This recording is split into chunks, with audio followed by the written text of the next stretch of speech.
Today is day 43 of the Happy Home Paradise NIKO Challenge. Check out the description below to learn more about the challenge. I've already completed 46 villagers, and today's episode has a surprise at the end. It even surprised me.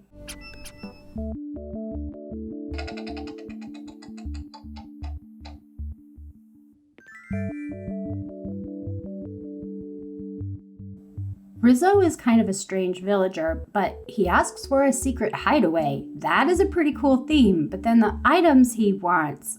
I am so confused about this villager. I actually went and Googled him to find out what this purple scarf was all about that he has underneath his nose. Rumor has it that it's because he's based off of an old Japanese character that's a little bit like Robin Hood, and that is part of what he wore is this scarf. But I'm not seeing Rizzo as a heroic Robin Hood character. I'm still a little bit inspired by the general timeline though, so I decided to make a secret hideout that is definitely secret, and it's definitely a hideout because Rizzo works for Red. Red, of course, sells lots of goods, and he sells it in a couple places now. I think that it's pretty important that he have someone help him procure all of those goods, and whether they do so in a good way or a sneaky way. Clearly they need some place to put all the stuff when it's not being sold off of Red's boat. I thought it made a lot of sense that Red would have a little bit of help running his business, and so that is Rizzo. Rizzo has a secret hideout because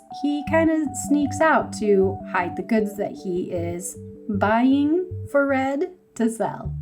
With this sneaky peddler Robin Hood kind of theme all underway, I've set Rizzo out in the middle of this forest, turned it to night, and have filled it full of all kinds of weeds, glowing moss, trees, and even some of the extra ruins that are surrounding this area.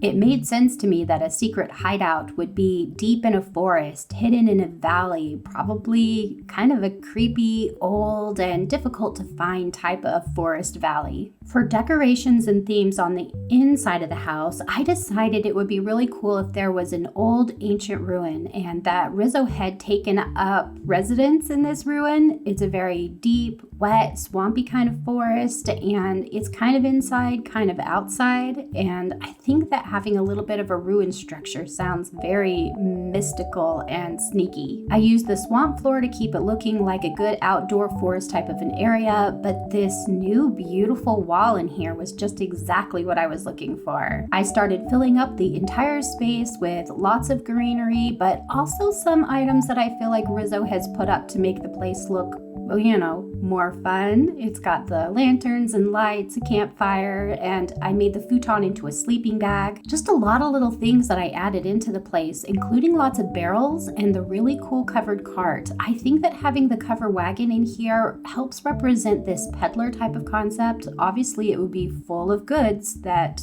would be for Red to sell. I can even imagine Rizzo taking this cart out and just going up and down some of the deep back forest roads, just seeing if anyone wanted to sell things or finding places to buy things.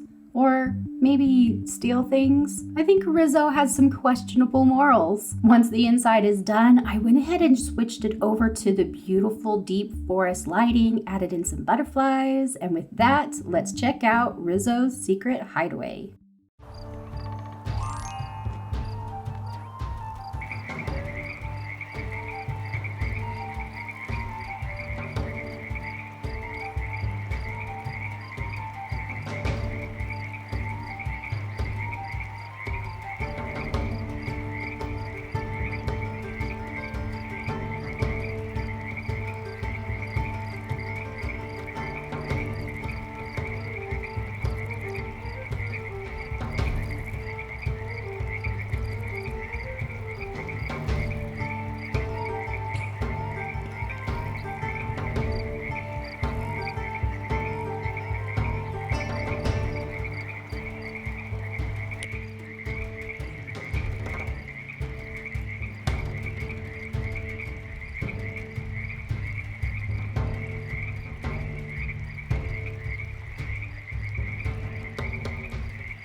So here's where the story changed just a little bit. I did Amiibo cards to pull in red and wanted to pull in at least one other cohort, someone that I thought probably worked for red, and I thought Camo Frog would be a really good fit. So I pulled him in, and I love the way the three of them looked in the area. In fact, I decided that this was going to have to be part of Camo Frog's story too. Obviously, he is one of the people that works for red, and that Rizzo and Camo Frog are both very helpful in getting things together. This is what I didn't expect. Once I finished and got back to the beach, I walked out onto the beach to see who had replaced Rizzo and was really surprised to see, of all the villagers, Camo Frog sitting on the beach. And then, of course, what does Camo Frog want? He wants a nature area, a deep, jungly, green nature area. And I'm just like, well, I made one of those for you, and I think you work there anyhow. So I moved Camo Frog in, and now it ended up being a roommate build. Rizzo and Camo Frog, both together, adjusted into this beautiful ruined forest because Camo Frog needed to join in more than I thought he did. He was ready. He was ready to work for Red, it's part of his story. I mean, look at his eyes. They look a little bit shifty to me, don't you think?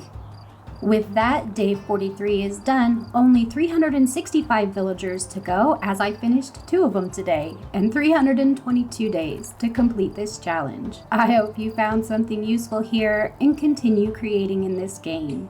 Until next time, have the best Animal Crossing day.